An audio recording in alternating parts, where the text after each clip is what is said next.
Hello বন্ধুরা, আজকে আমাদের বাড়িতে মোমো বানাবো। চলো তোমাদের সাথে সেটাই শেয়ার করব।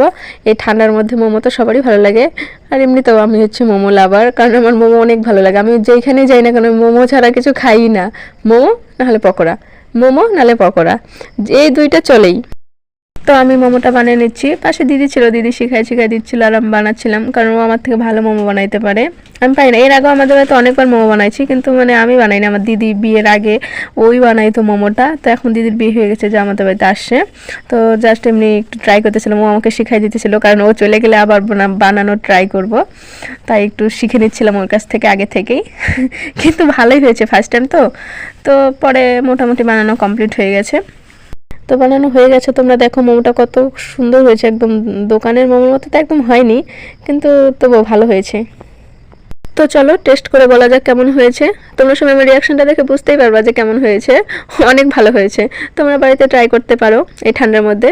তো চলো টাটা, পরের ভিডিওতে দেখা হবে। টাটা।